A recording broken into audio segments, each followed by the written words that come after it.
how much for the food.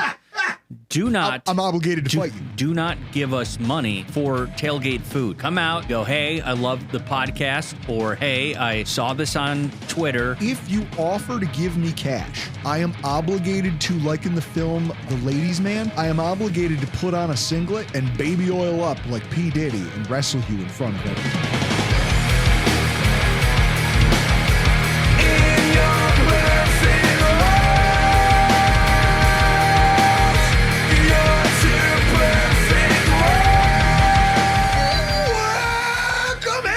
To another edition of the Rockpile Report podcast. I'm your host, Bill, season ticket holder Drew Gear. That's my producer, Chris Kruger.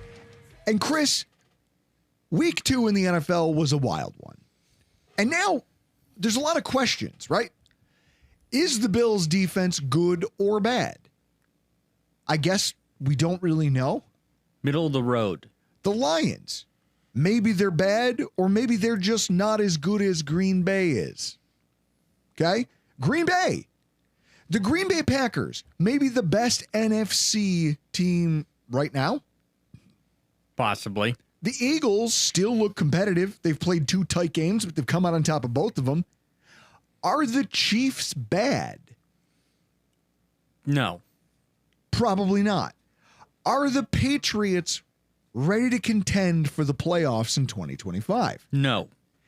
Is the Denver Broncos' elite defense no longer elite? Suspect. There are so many crazy storylines through 2 weeks of the NFL football season. There have been highs, there have been lows. Look at the Bills' defense. Perfect example of the dichotomy of football. 1 week, you look like you literally can't do anything right. The following week, you put up one of the best defensive performances in recent NFL history, which also kind of owes itself to the ineptitude of your opponent, right? Yeah. I'm still trying to figure out how Cincinnati can't afford a cart for Joe Burrow to get him off the field. It's absurd. So is Cincinnati cooked? Yes. There are so many things that change from week to week and from year to year in the NFL. And in this season, this might be the craziest 2 weeks we've seen in terms of the highs being really high for some teams, the lows being really low for others. Really compelling storylines, kind of forming all over the NFL. And yet there remains one universal constant. The Miami Dolphins are atrocious. The Miami Dolphins are once again disappointing. Death, taxes, and Mike McDaniel being bad at his job. You could set your watch to it, folks. What a time to be alive. It's with that I want to launch into our week 3 preview, the Miami Dolphins at the Buffalo Bills. Now, we will be at 4180 Abbott Road, Docks Lot. Come out, see us. We'll be out there, what, Chris, about 11 a.m.? We'll have to discuss that. TBD. But it's Thursday Night Football. Thursday Night Football tailgating is always weird, isn't it? Yeah, I'm not sure a whole bunch of people come out for it. I think usually our tailgates don't get busy until 5 o'clock when everyone justifiably can skip out a few hours early from work.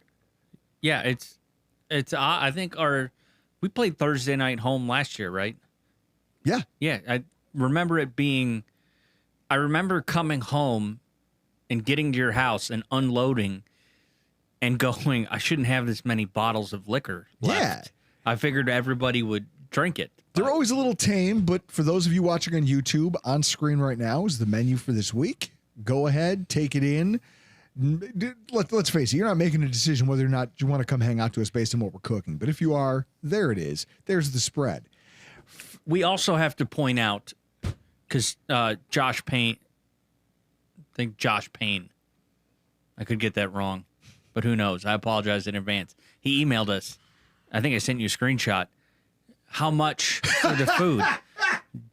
I'm obligated to fight you. Do not give us money for tailgate food. You come out, you go, hey, I love the podcast, or hey, I saw this on Twitter, and I was the bored menu. and didn't have anywhere else to be, and I wanted to hang out with some people who weren't complete jerks. which we are. But what I'll tell you is you'll find worse places to be. And if you offer to give me cash, I am obligated to, like in the film The Ladies' Man, I am obligated to put on a singlet and baby oil up like P. Diddy and wrestle you in front of everyone. So don't do it. Don't do it to yourself. Don't do it to me. Let's all have a good time. Just show up, 4180 Dock Slot, the Grills Mafia tailgate. It's going to be a great time. Now, for the rest of the particulars, the time for the game, 8 p.m. Eastern Standard. You're only going to be able to watch it on Stupid Prime because... That's incorrect. Oh, my God. Is it going to be aired locally? Yeah, it's all. Every game is aired locally. I don't know what affiliate it's... That's my point. I don't know what affiliate. On. Yeah, well, you'll know Wednesday on 5. It'll be either NBC, CBS, Fox, ABC. One of those channels always carries it for whoever is playing on local. So there's going to be a local Miami affiliate to watch, and then the Buffalo affiliate. So the place is going to be Ralph Wilson Stadium, Orchard Park, New York. The weather, Chris, unseasonably warm for this point of September. The last week, Buffalo has been on an epic run of late summer. Just hey. It's September. It's getting cold at night, but it's still going to hit in the high 70s during the day. I think we'll probably be looking at about 75-ish. So dress appropriately.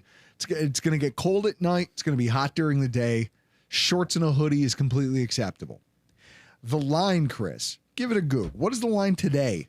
It's got to be at least a touchdown. Injuries of note. For the Buffalo Bills, Taylor Rapp left last week's game with an injury, but from everything I saw from banged up Bills today, looking at the Bills PR Monday injury report, I did not see Taylor Rapp on the injury report. Now, Taron Johnson limited with a quad, Cam Lewis limited with a shoulder injury. Jordan Hancock is now a full participant, which could be a boost to our safety room. Matt Milano and Ed Oliver, though, neither participated. Matt Milano's, I think him coming out of the game was more precautionary than anything else. I saw on Twitter it was a pec injury. Do you have, since you just read the injuries, do you have a guess at what the line is? If I was a gambling man, which I try not to be, I would say that it probably would run about 5.5 points. You, sir, are way off. According to my Yahoo Sports app, the Bills are favored by 12.5.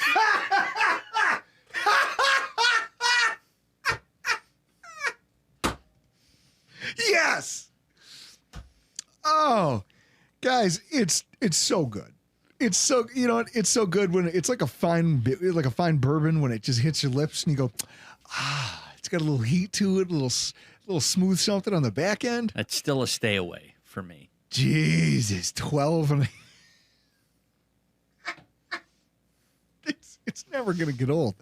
Some of that might have something to do with what's been going on in the injury front with Miami. For those of you who haven't been keeping score at home, the best offensive line signing that the Dolphins had this offseason, James Daniels, out. He's on IR. He will not play. Starting right tackle Austin Jackson, he's out. He's on IR already.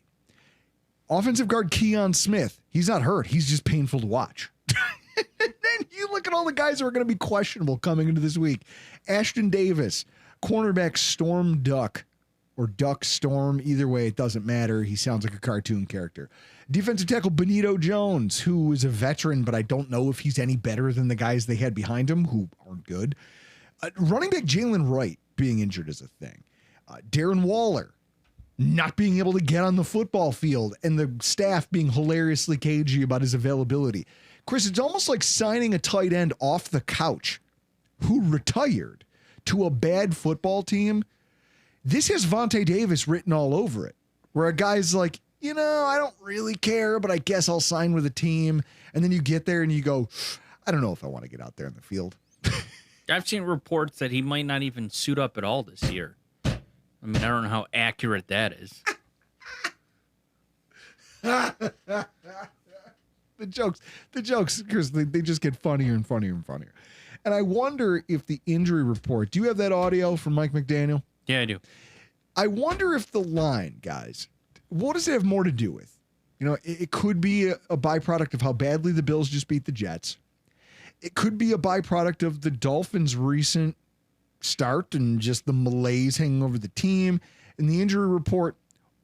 Or, I mean, I probably would have discounted him about 4 points if I heard this in the post game from an NFL head coach.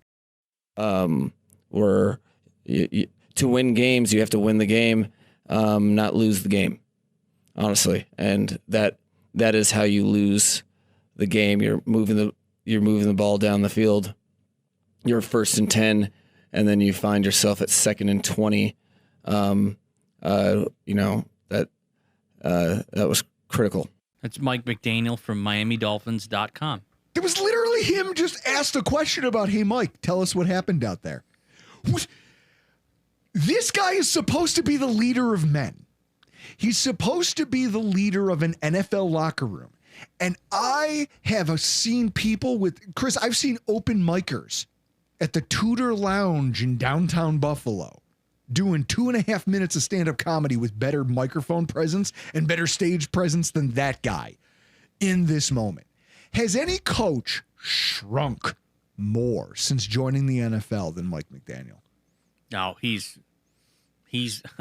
forget who I said something to, it might have been Joey, the Dolphins fan, in our DMs. I think I told him that he's got to work on his resume because that dude's he's going to be the first coach fired. That's for sure. I've got a couple hundred units of Mike McDaniel, the first coach fired this year. I would enjoy that.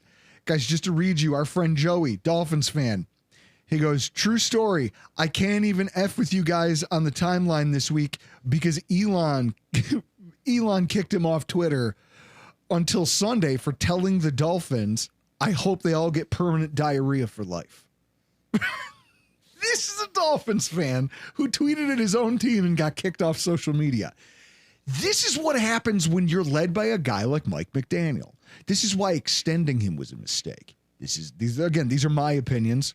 Obviously, we have a guest coming up who can speak to this a little bit more clearly, but I believe the problem with this Dolphins team is that this is what you get when you find a guy who has a lot of ideas and he talks a lot, probably behind closed doors. He sounds like a very smart individual. When it comes to the game of football, when it comes to leading men, when it comes to organizing a game and not letting it slip through your fingers, Chris, he's out there, well, you're trying to win the game. Listen to Aaron Glenn's speech after that game, where he just steps to the microphone and goes, look, I just got blown out at home in one of the most embarrassing offensive performances ever. It's unacceptable. Me and my coaching staff are going to turn over everything. And we're going to look at ourselves in the mirror. We're going to challenge every player to look at themselves in the mirror. That is a coach. What Mike McDaniel does is he comes out and just stutters his way through a post game that's, even if you're a hater of the Dolphins, it's painful to watch. This is an adult man charged with leading a football organization. It's shocking to me. I don't know how you root for it, but obviously tonight we have someone for you who does. And as always, when we want to talk about the Miami Dolphins, here to chop it up with us tonight, Mr. Alf Arteaga from 3 yards per carry. Alf, we just dissected the audio, the post-game, little Mike McDaniel conversation. First of all, are you okay? I want to give you a hug. Like, if I could ever give another dude a hug from just like long distance, I'd give you one. I'm more than okay. I'm going to lower my microphone. I'm going to show you how okay I am. Oh, no, it's the Stanley Cup belt. So, yeah, tickets in tow. I'm ready. I'm ready. I'm ready to see us begin our defense at 5:00 in the afternoon in the middle of the week. But that's the NHL. The NHL has decided that the marquee franchise in the sport is going to open their season at 5:00 in the afternoon in the middle of a work week. Yeah. You know, the NHL, because they love making business decisions that are good for them as a league. What a bunch of idiots. So we talked about Mike McDaniel and just what we think of him as a head coach. What I want to talk about is this season, like a lot of those that came before him, was prefaced with a lot of talk about from Miami Dolphins fans and pundits and content creators about how things aren't as bad as they look. They're not as bad as they seem like they're going to be when it came to the state of the team. And what a state, right? Like Mike McDaniel remains this mercurial kind of figure who seems to slowly but surely be like losing. I don't even want to say losing control of things. I almost start to feel like he's living on another planet from a lot of other people who are watching the game of football. And he gets weirder in the process every time he gets to behind a microphone. That comment about, hey, we're just another day closer to death. It's a great day. And it's like, wait, what are you counting down the days? Are you doing, what do you have in mind? What's going on in your world? The defense, inexplicably just divesting itself from a star cornerback that it just gave an extension to, making its secondary a real weakness, and then like adding a talent they thought would offset it, and then just being a mess afterwards, not knowing how to coach and position and get guys in where they need to be. The offensive line added new faces, theoretically, that were supposed to stabilize things. And then they all get hurt. And then a rash of injuries just wipes them all out, which seems to be like if there was ever a team that took the Oregon Trail way through the NFL, it's always the Miami Dolphins. Like it was all going to be fine. And guys like me were just a bunch of haters. We were just being dicks. And then week 1 happened. And the 3 yards per carry podcast spent time talking about the 2026 NFL draft in week 1. I did hate, dude, listen, I'm a hate listener. I love you. I hate your team. Something multiple NFL veterans have already taken to the air to decry the value of the team meeting. It already happened for the Miami Dolphins, and it didn't produce a victory. It just produced a tighter margin of loss. And then there's this just backbreaking way you lost to the New England Patriots at home. Like, yeah, how are you feeling today? Have you guys ever lost to a kickoff return? Like that? Yes, actually, there was a game where my father, I remember it was the Jets, and my dad went to go take a piss, and they were starting overtime. And my dad goes, all right, cool, I'm going to go hit the bathroom, and I'll be right back. And while he was in the bathroom, the Jets ran the kickoff back for a touchdown, and he came out, and they were already doing the post game, and I just looked at him and shook my head. I was like, I'm sorry, Dad. I was like, 11. Yeah, I think it was in 2016. We did the same thing to the Jets, I believe. Yeah, we had a big. I remember it was a big lead on the Jets. I forget who was their quarterback. I think it was Tyrod Taylor, the first go around. I'm not sure who the hell their quarterback was at the time for the Jets, but they made a pretty big comeback on us and took the lead with like 2 minutes left in the game. Mm-hmm. They kicked off to Kenyon Drake. He takes it back for a touchdown.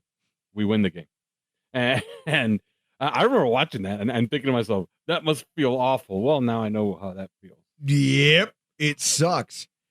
So I want to ask, first of all, the temperature of your fan base, your listener base. You interact with these people. What's it like over there right now? Oh, there's no change. It's been that way since January. They're just the world, the sky's falling, everything's on fire. Yeah, since January they've been that way. Now they're just, I think they're actually a little bit better right now. Where's my phone? So a friend of ours who is a Dolphins fan sent us this. He got kicked off Twitter. He was like, I got to tell you, he's like, I'm going to tell you guys because I've been kicked off. My account's been suspended. He goes, true story. I can't mess with you guys on the timeline this week because Elon pinched me until Sunday for telling the Dolphins I hope they all get permanent diarrhea for life after that Patriots loss. Yeah, it's you guys didn't watch the game, right? I watched it. Oh, I got home from my stadium. You saw that team with its complete zombified stroll through the park on Sunday for the entire first quarter, where like if a team was ever going to throw a game, that's what it would look like in the first quarter. If a team got approached at their hotel, what's the name of that movie? 8 Men Out. If they got approached at the hotel saying, look, we need you to throw this game, and this is how you're going to do it.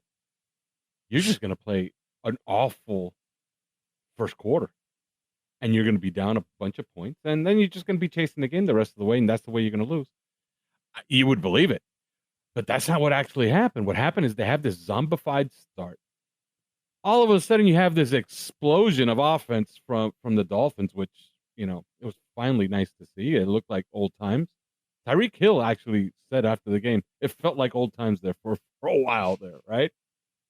And then you spend the entire second half with the Patriots saying, "Oh, okay, guys. Okay. Yeah, All right, we saw you. Okay, you're going to beat us now by 2 touchdowns. We've seen this movie before. Or the Dolphins, you guys have dominated the Dolphins for 1,000 years already. Yep. Dolphins have dominated the Patriots for 1,000 years, okay? Dolphins have won 10 of 12 against the Patriots. Tua was 8-0 against the Patriots. He had never lost to the Patriots. He was a whopping 6-0 versus Bill Belichick, okay?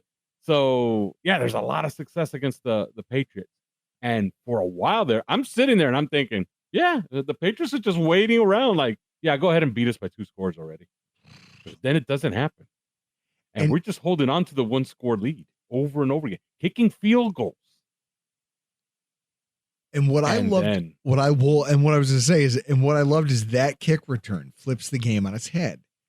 And now the Patriots are playing from ahead, and Mike Vrabel plays this thing perfectly. So me and my family went to this season ticket holders thing at the stadium. We get home. The Bills, as soon as I see Tyrod Taylor's in for the Jets, I flip over and I go watch the Jets-Patriots game. Because I was like, this thing is the nuts. I need to see this. And I tune in one of the first plays that I see is Larry Borum giving up pressure off the right tackle. And he just you see Tua like see it from the blind side and panic and just have to get rid of the ball. And I go, oh my God, is this how the game's gone the whole day? I appreciate you giving me a little more context to it. But here's what's crazy to me. If you think about what the offense is and what we watched from them and how that game went, like I talked about this two plays. Final drive, you must have this. Got to have it. 3rd and 7, blown coverage. Just immediately they're on Tua off that right side. They come in, they sack him. It's a 2-yard loss. Now it's 4th and 9. You go for it. Tua doesn't see Marte Mapu. He just never sees him. He just starts right to him. You watch this and you go, I don't understand how we got to be this offense when we were the same team that 2 years ago scored 70 points in a week and we were out there doing row canoeing things on the field and we were having a great time. Like everything was fun. And then you think about the coach. Mike McDaniel has been the guy who oversaw this high-flying offense that just sometimes cracks in this team. Not just offense, but team folds. And the coach doesn't have an answer for it. And then he goes out there and he gives this weird mercurial coach speak thing. And I told Chris, I've seen open micers with more stage presence than what Mike McDaniel gives you in the post game. Although I think he had a pretty damn good quote after this game, and everybody's turning it into some type of weird quote.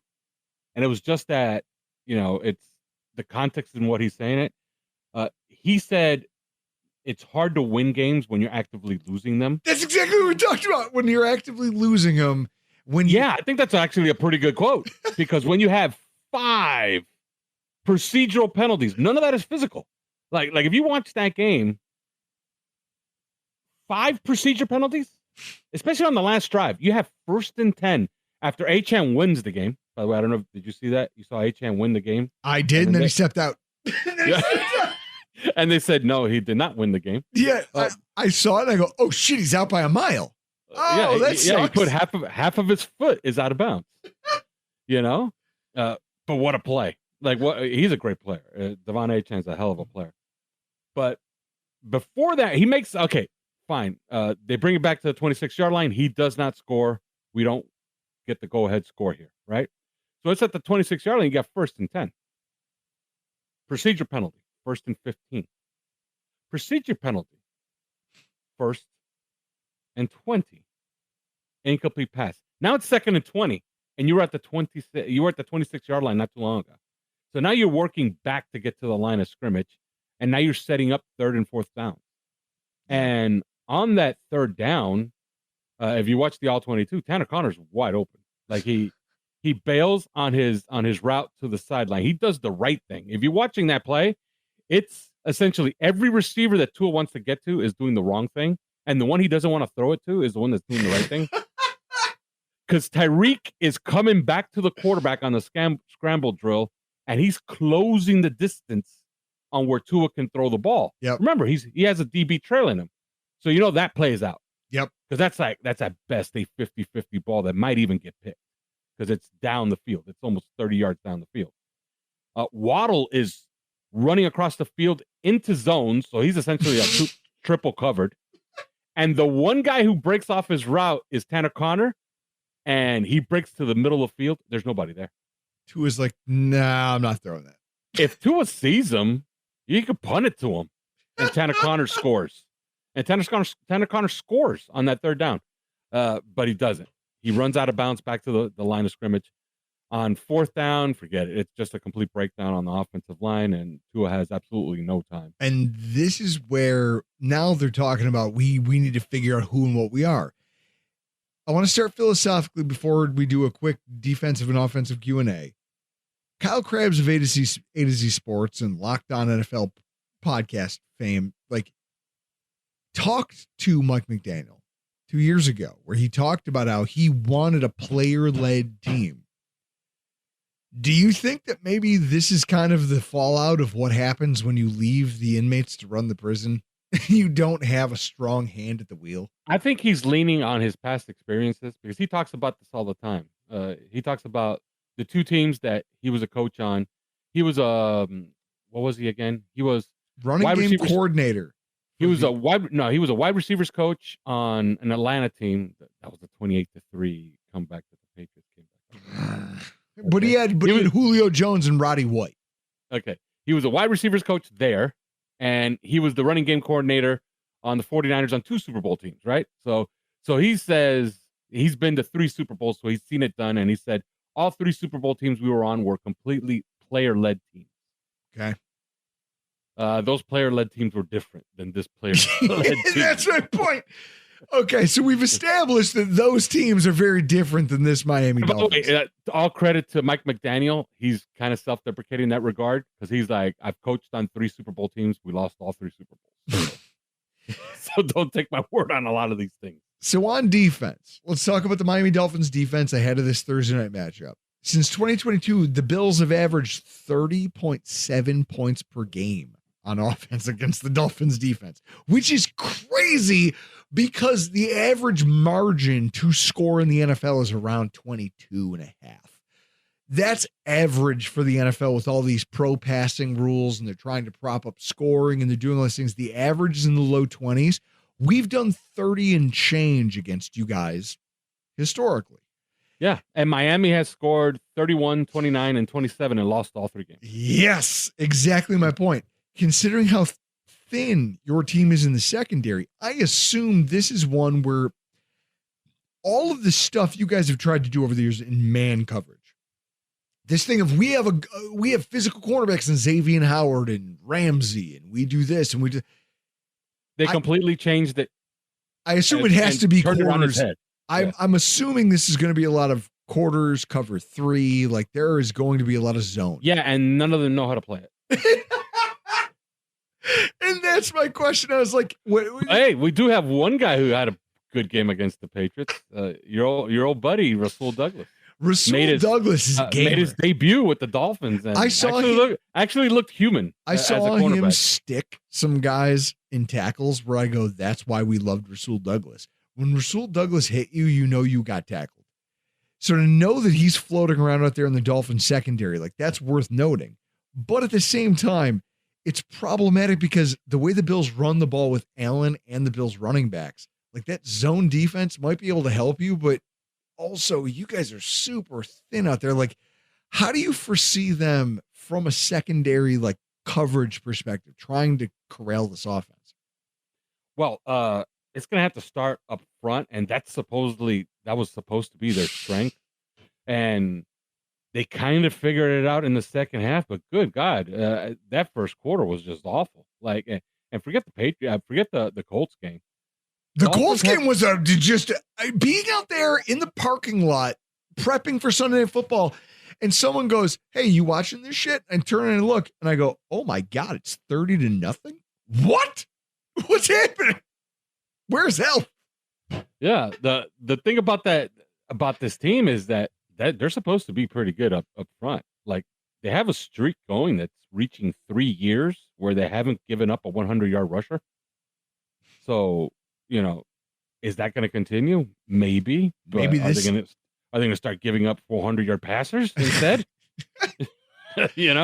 So I don't know. Like, the formula is there to stop the Bills' run game. The thing is, are they going to do it? Because they're in that mode, and I think my partner said it best. Chris Kaufman said it best, that they have this look just because of their talent, the talent that they have on defense. They have this look where they're just going to get better as the season goes on, but that's not now. And that might not be next week either. That might be week 6, week 7. They start coming around, and then they close out the season with a decent defense.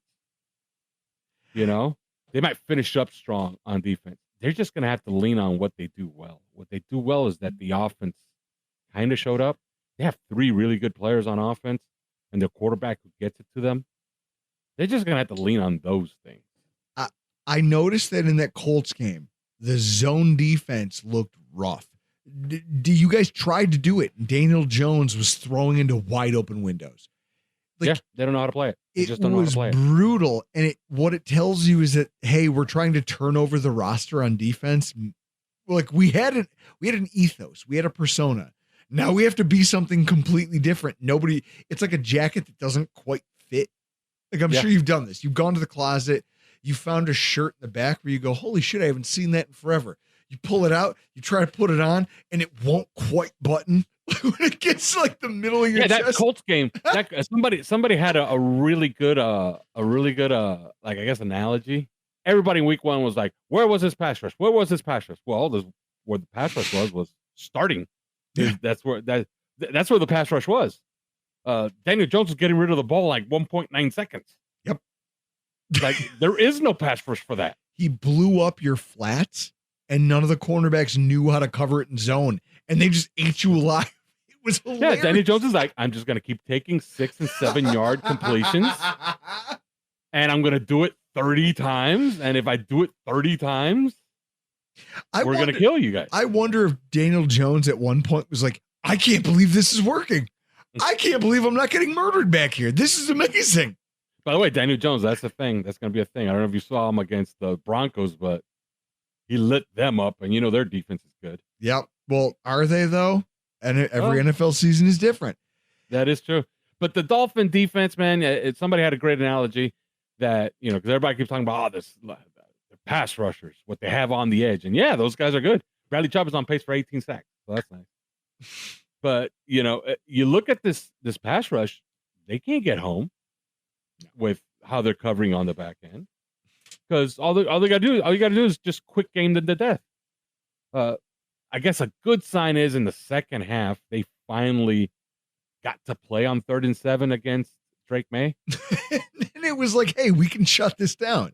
Yeah, and this actually looks like something all of a sudden, On the other side of the ball, the offense. First of all, is Waddle injured and just playing through it because he doesn't look explosive the way that he used to? He's fine.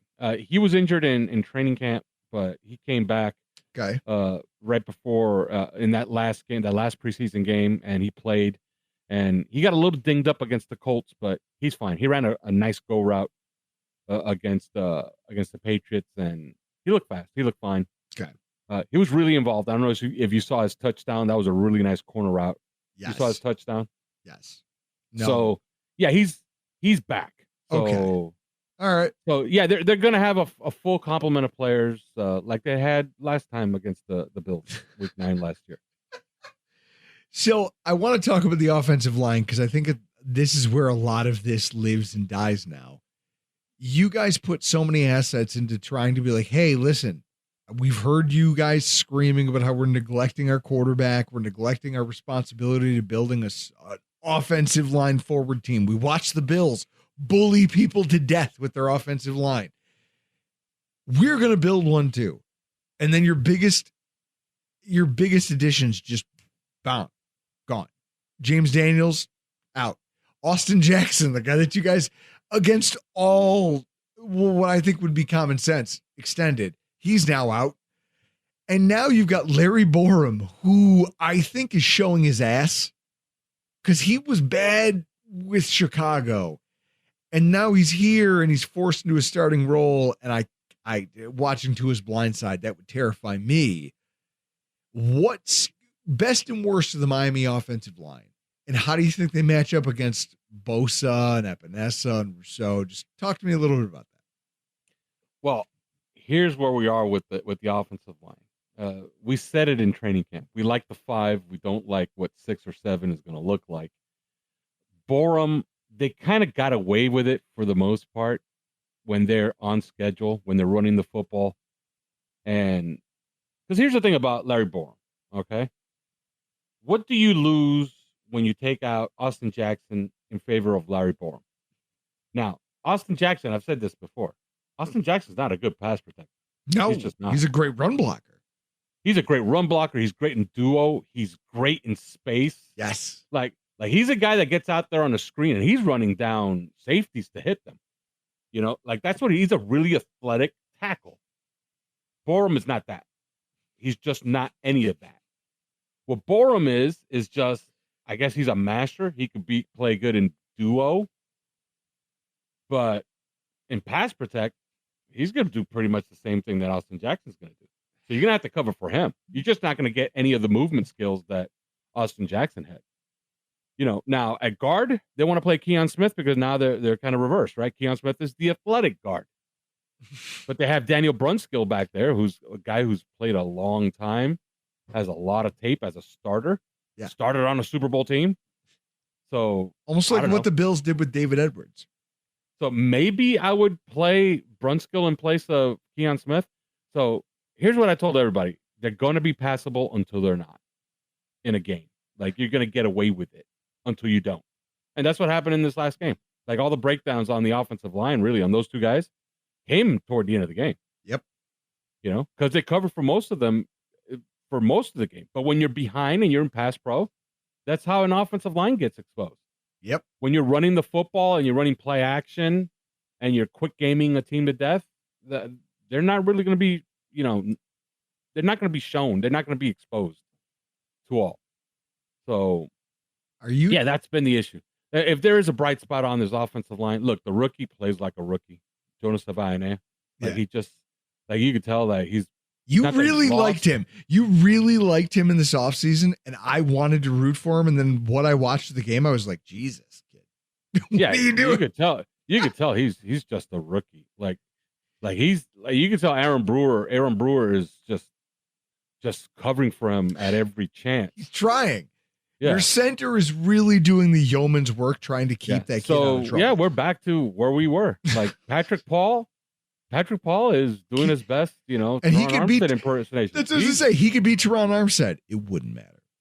Yeah, he's good. Like it looks like we hit. We might have hit, you know, on Patrick Paul, and our center's good, but the entire right side of the offensive line is injured once again. You know? And there's no depth behind him that really matters. And it's Baker is doing Baker things. Oh yeah, no, this is going to be a game, baby. This is why I love the NFL. The Texans did miss the field goal, and it's only 19-14, and the Bucs are driving to win it. Wow, the Texans missed a chippy. Nothing makes me happier than the Houston Texans losing, other than the Miami Dolphins losing, because I've hated them since I was a child, because it was born unto me. It was handed down from father to son, the way one used to do his sword in the olden days when they were like, this was mine and now it's yours. And you have to go wield it out in the open.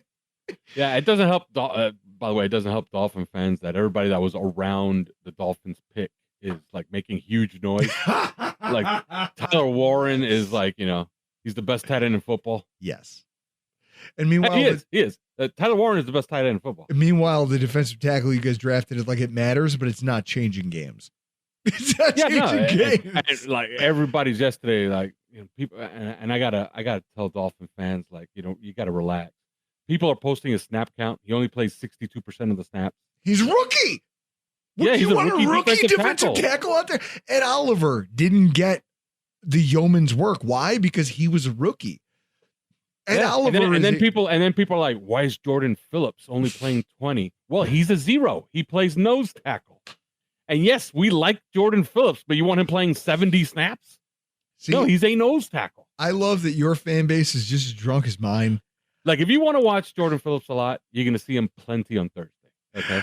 I can't wait. I can't wait for this game because I feel like this could be a watershed moment for your coach, or it could be the thing that just, like, if they go out there and have a Jets performance, it'll doom that entire brain trust forever. Go out there and get. Yeah, but what's worse? What's worse? Have a performance like they did last year in Week 9 and lose, or just get blown up? Holy shit! Look at Bucky Irvin do things. Yeah, Bucky Irvin's gonna score. No, he's down to the 21-yard line, guys. And they have actually, they have all their timeouts. 42 seconds left. Yeah, this thing is going bad for the Texans. Nothing makes me happier than hearing this, guys. I love this. That's why I like getting together with Alf, because he's one of the most honest. And I love how you guys in the comments, in our chat, everybody loves to abuse Alf because you're like, well, he's a homer. Of course he's a homer. He loves his team. Tell you what, tonight, Alf, you've really kind of undressed him. The Emperor has no clothes. Yeah, right? like seriously, I'm a homer. Yeah, what the fuck am I here? Walter Cronkite? Like, what am I supposed to be? I love you. I cover the Dolphins. I cover the on a Dolphins podcast. Where can people find it? Where can they find your work? I'm wearing a hat that I sell, a Miami hat. You see it? Yeah. Here's the Miami hat. Yeah. I love it. So, yeah, you can get that at our store. Yeah, you want to listen to us. Where can they find you? Where can they find all your stuff? 3 yards per carry. Anytime we put out a podcast, it's on our Twitter feed. 3 yards per carry. It's the number 3 yards per carry. We're on Spotify, Apple Podcasts. Wherever you get your podcasts, we exist. So, and we're on YouTube now. So, yeah! Which is, and consider me shocked that we go on YouTube and all of a sudden, oh, by the way, CJ Stroud's sad face. So, yeah, consider me shocked that as soon as we went on YouTube, man, whoa, we actually have an audience out there. So that's nice.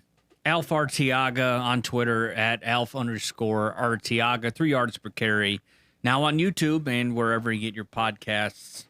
You know, we had people calling for him to come on after week 1, even though we weren't playing the Dolphins. But always a fun time with Alf. So that brings us to our keys to victory. Wow, that's a lot of keys. Bigger the keychain, more powerful the man. Keys to victory brought to you by Triple Bogey, one of the finest Canadian lagers around. Find it at any of your fine purveyors of Canadian beer, a Bill's Helmet Bar, or a Rockpile Report tailgate near you. So I want to say that the Bills, first off, Chris, the 800-pound gorilla in the room. We do know that with Keon Smith and Larry Borum at right tackle, that's a mess. Yes. You need to get on that. You need to get I'm like the Indian gentleman from 40-Year-Old Virgin. Oh, you got to get on that. You got to get up on that. The thing with having a left-handed quarterback is that it flips the entire kind of orientation of your offense. So while they drafted Patrick Paul and he's having by all accounts, a really good season, making him your left tackle doesn't do you much because your quarterback's blind side is no longer the left tackle position. It's now your right tackle spot. And that's being handled by absolute boobs right now. I mean, I didn't want to get into it. I didn't want to drag Alf into the weeds, Chris. But if you look at the blocking grades, not only was Larry Borum one of the most just absolutely flummoxing professionals, but you think about this. He only played 7 games last season, but he allowed 7 sacks and 22 pressures and 13 quarterback hurries in those 7 starts. And then he goes out there this past week against the Dolphins or against the Patriots. And you look at who gave up 2 sacks and 1 quarterback hit. Who do you think it was? Left tackle. It was Larry Borum playing right tackle. So if you're going to put Larry Borum, okay, and God, it doesn't matter who next to him, this is a place where you have to win. You have to be disruptive. And it's going to be the blind side. It's going to cause problems. You go back and watch that Colts game. One of the sacks were 2 fumbles. It's because the right tackle just completely implodes on them. And they overload that side. They send a blitz. Tua never senses it, and he gets the ball knocked out, just like Justin Fields did this past week.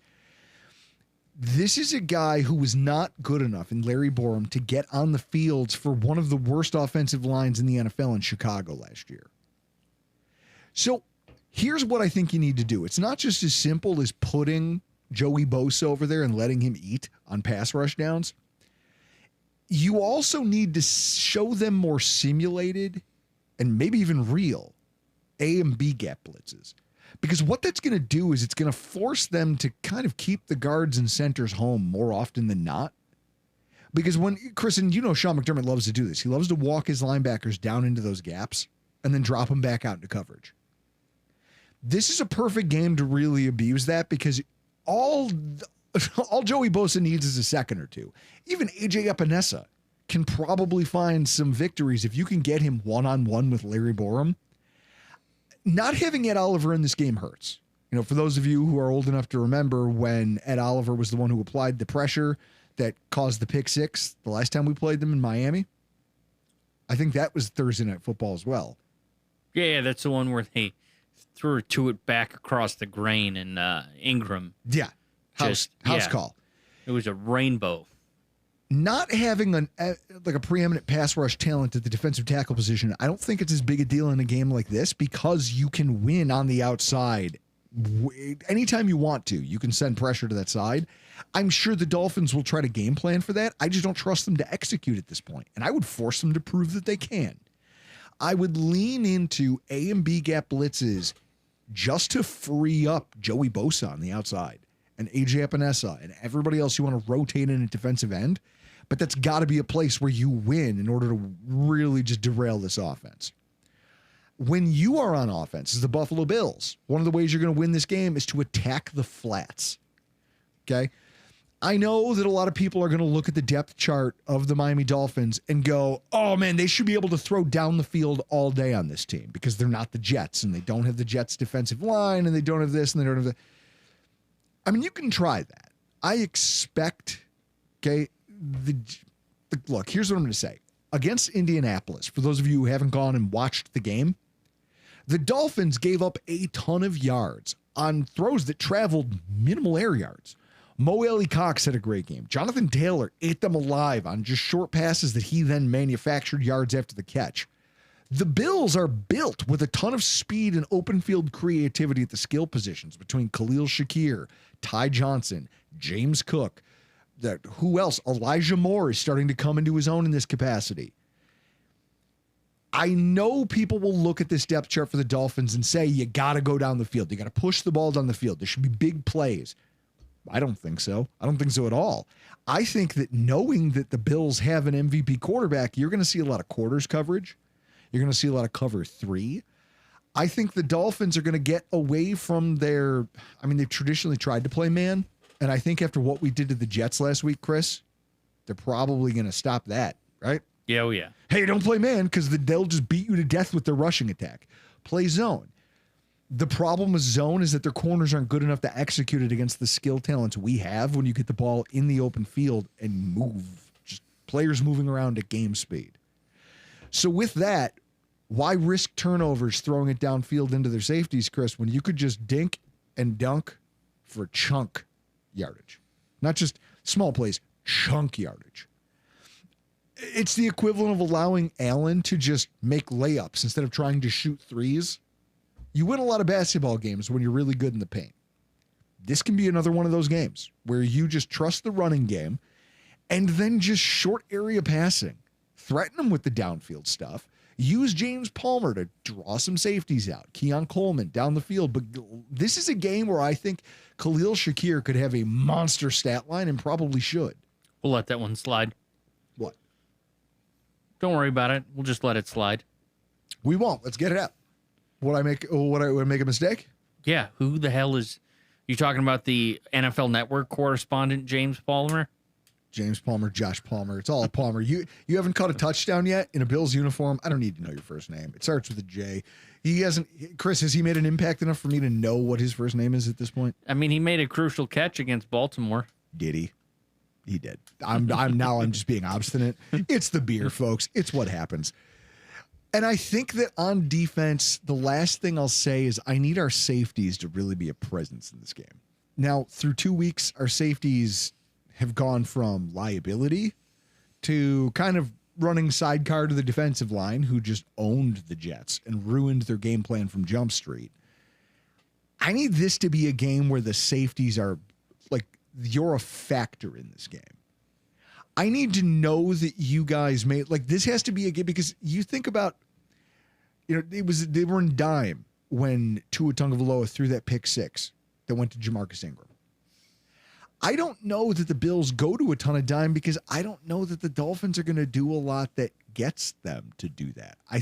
I'm fascinated by how the Dolphins are going to try to right size what they're doing on offense to try to A, mitigate the pass rush of the Bills, and B, just fix some of the warts that they have. I mean, you heard Alf talk about it.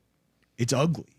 And I can't imagine, Chris, can you imagine having to rewatch that game and be like, that's my team? No, I wouldn't be able to do that. I think that this is a game. I think back to the pick. I mean, there's a stat. Okay.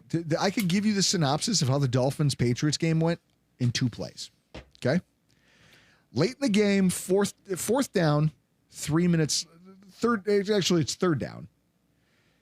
3rd and 7. It's back-to-back plays. It's 3rd and 7 on a must-have drive to save the game against the New England Patriots at home. This is a team you should have on the ropes, right, Chris? Yeah. 3rd and 7, the offensive line just completely whiffs their blocks and gets Tua sacked. Tua is in shotgun. But the defensive line is just able to get right through the right side of the line. It's Tua's blind side. He doesn't see it. He gets sacked for a 2-yard loss.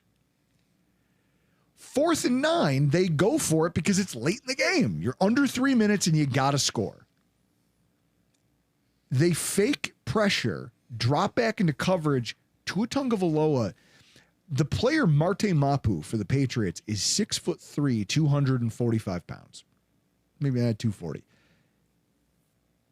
Tua never sees him. Never sees him dropping into just a soft zone right there at the sticks. Tua throws that ball to him like it's one of those Madden interceptions. Chris, did you ever play Madden? Yes. Okay. Do you remember when you would throw the ball and you knew the computer was trying to fuck you because the ball somehow like went nowhere near your receiver and just traveled directly to one of the defensive guys? Mm-hmm. It was Madden-esque with how quickly like a heat-seeking missile just found the defender's hands. And I think that at this point, the pressure has Tua seeing the field so poorly that this is a game where you with some cover 3 and maybe playing a little bit of cover 1 with a robber can really wreak havoc on this offense. I need our safeties to be able to execute this. I need them to make plays in this game. If you do that, I don't think there's any chance in hell the Dolphins keep this thing close. Now, 12.5 is a wild spread. Yeah, I think it's going to be like 28 to. This is a college. This is like a college 31 football. To 14. This is a college football spread. That's not an NFL line. Yeah, and that shows you what the NFL thinks of the Dolphins.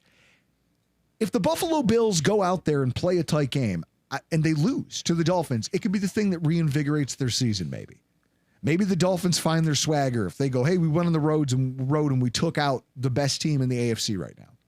Great. Good for you. It won't change my opinion one way or the other if they are or are not crap. But if they go out there and get the Jets treatment, I don't know that this regime survives another 4 or 5 weeks. They could be fired before the trade deadline. They have to find out when their bye week is. It's an incredible thing, and there's a ton at stake. So I do expect the Dolphins to empty the clip in terms of creativity. But I hear that every single time we play, and the result seems to be the same every single time.